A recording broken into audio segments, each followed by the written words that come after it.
Marlène et Jean-Claude sommes très heureux de te présenter une émission très spéciale afin de comprendre les faits d'actualité.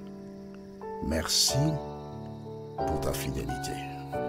Merci une fois de plus de nous recevoir afin de prendre le temps pour te préparer. Aujourd'hui, nous verrons les jours abrégés. Et ce thème se situe dans le grand thème qu'est le temps de détresse et le millénium. Avant d'aborder notre thème, les jours abrégés, sache que nous avons une seule référence, Matthieu chapitre 24, les versets 15 à 22. Matthieu 24, versets 15 à 22. Tu as trouvé? Matthieu 24, versets 15 à 22. Avant d'approfondir et d'étudier ces versets, recherchons la présence du Saint-Esprit. Notre Seigneur et notre Dieu, nous te présentons nos cœurs afin que tu le transformes. Saint-Esprit, tandis que nous nous apprêtons à ouvrir le Saint-Livre, merci de venir nous purifier et nous aider à grandir dans la vérité, nous t'en prions. Au nom de Jésus et pour ta gloire éternelle. Amen. Il existe dans différents livres des évangiles. Alors les évangiles, qu'est-ce que c'est? Ce sont les 4 livres, Matthieu, Marc, Luc et Jean. Ce sont des auteurs qui rapportent ce que Jésus a fait pendant qu'il était sur terre. Et ils parlent. La majorité parle et présente des signes du retour de Jésus. Que s'est-il passé?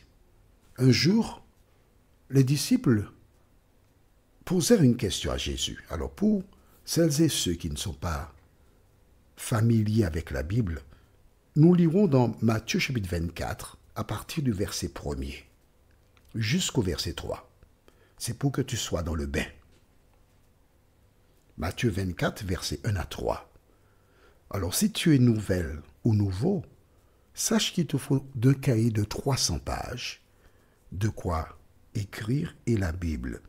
C'est pourquoi j'énonce au début les références bibliques afin que tu cherches et que tu lises en même temps que moi. Ce n'est qu'ainsi que tu éviteras d'être trompé. Alors, que s'est-il passé? Nous lisons dans Matthieu chapitre 24, les versets 1 à 3, ce qui suit. Jésus sortit du temple et, comme il s'en allait, ses disciples s'approchèrent pour lui en faire remarquer les constructions. Mais il leur dit, « Vous voyez tout cela? Je vous le dis en vérité, il ne restera pas ici pierre sur pierre. Tout sera détruit. » Il s'assit sur le mont des Oliviers. Les disciples vinrent en privé lui poser cette question. Dis-nous, quand cela arrivera-t-il? Et quel sera le signe de ton retour et de la fin du monde? Note qu'ils sont venus en privé dans ma version, mabi.net. En privé, donc il n'y avait qu'un petit comité. Il ne faut pas que tout le monde connaisse. Dis-nous, comment ça va se faire et quel sera le signe de ton retour? J'aime beaucoup. Parce qu'ils, regarde bien, là, ils savent que Jésus doit partir et il doit revenir. Tu suis avec moi? Puisqu'ils disent ton retour et de la fin du monde. Ils savent que lorsque Jésus reviendra, ce sera pour la fin du monde. Ce sera terminé. Ce sera pour rénover la terre. Et dans le chapitre 24, je t'invite à lire ce chapitre assez souvent. Pourquoi? Pour te familiariser avec ce que Jésus annonce. De telle sorte que lorsque ces choses arriveront, tu ne seras pas surpris puisque tu as l'information. Les versets qui nous intéressent aujourd'hui sont les versets 15 à 22. C'est Jésus qui parle. Lisons. C'est pourquoi, lorsque vous verrez l'abominable dévastation dont a parlé le prophète Daniel établi dans le lieu saint, que celui qui lit fasse attention. Je m'arrête ici. Jésus, déjà en ce temps-là, il s'adresse à qui? Aux gens de sa génération, les gens qui étaient près de lui, ou à toi et à moi? Dis-moi. Mais c'est à toi et à moi. Hein. Ce chapitre s'adresse à nous, puisqu'il dit que celui qui lit fasse attention. Toi qui m'écoutes, fais attention. Mais en même temps que tu m'écoutes, tu lis la Bible, fais attention. Cela veut dire que c'est seulement ceux qui lisent qui peuvent faire attention. Pourquoi? Parce qu'ils connaissent. Jésus a annoncé ce que les hommes feront. Exemple, aux Antilles, les gens écoutent le service de météorologie. Et si on annonce, il y a un cyclone qui s'approche des Antilles, nous sommes en vigilance rouge, que fais-tu? Tu as l'information. Eh bien, je peux te dire ce qu'ils font aux Antilles. Ils descendent dans les libres-services, ils récupèrent des courses en quantité, de l'eau, des bougies, des allumettes, ils se préparent parce qu'ils ont l'information qu'il y a un cyclone qui approche. Mais toi et moi, nous devons nous préparer non pas pour un cyclone, mais pour le retour de Jésus. Et que dit Jésus? De faire attention, de lire. Donc je t'invite à faire, pas comme moi, mais à faire comme celles et ceux qui veulent être sauvés. Lis la Bible. Nous continuons maintenant au verset 16. Alors que ceux qui seront en Judée s'enfuient dans les montagnes, que celui qui sera sur le toit ne descende pas pour prendre ce qui est dans sa maison, et que celui qui sera dans les champs ne retourne pas en arrière pour prendre son manteau. Malheur aux femmes qui seront enceintes et à celles qui allaiteront durant ces jours-là. Alors pourquoi? Parce que ce sera un moment tellement difficile que les femmes qui vont allaiter, elles peuvent à travers le lait empoisonner leur bébé. Sans elles auront peur, ce sera terrible.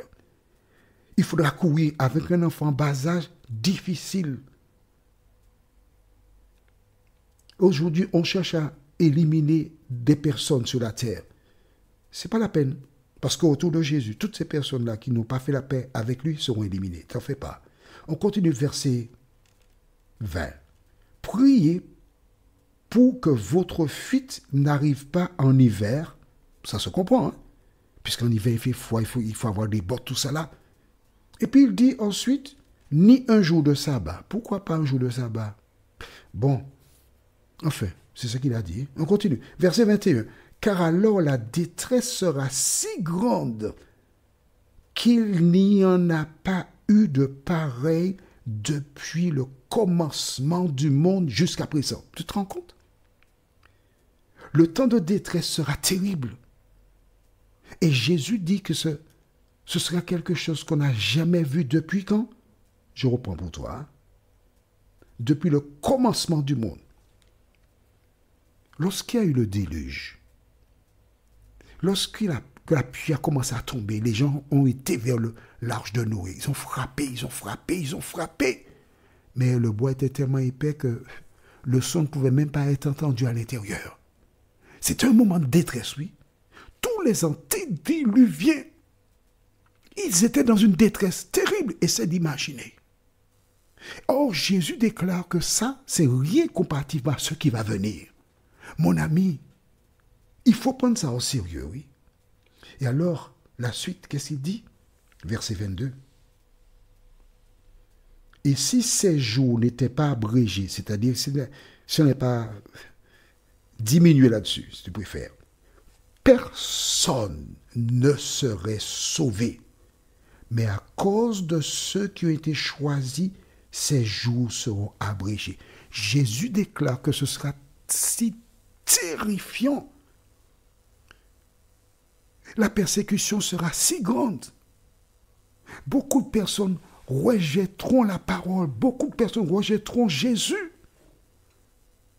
Et c'est parce que Jésus veut sauver quelques-uns quand même que les jours sont abrégés. Pourquoi je te parle de cela? C'est pour que tu ne prennes pas à la légère la parole. Pour que tu saches que le moment de détresse sera difficile et terrible. La seule sauvegarde pour toi, c'est de faire la paix avec l'Éternel. Prions notre Seigneur et notre Dieu. Nous n'avons jamais vu, nous n'avons jamais entendu ce qui arrivera et nous n'avons aucune idée. Voilà donc pourquoi que certaines personnes prennent à la légère ta parole. Mais nous voulons, Seigneur, en cet instant te dire de nous aider à être obéissants, à marcher selon ta parole. Saint-Esprit, merci de sceller la parole dans nos cœurs et aide-nous à retourner, à lire à nouveau la Bible et à rechercher ta présence dans nos cœurs. Fais-nous du bien, nous t'en prions, au nom de Jésus et pour ta gloire éternelle. Amen. Que l'Éternel continue de te bénir et il me tarde de te retrouver. Nous sommes parvenus au terme de notre réflexion. Si d'aventure tu as une question, il te suffit d'envoyer un message par le biais de WhatsApp au numéro suivant, plus 596 696 88 93 93. Et alors Jean-Claude, moi, je me ferai un réel plaisir de répondre à ta question.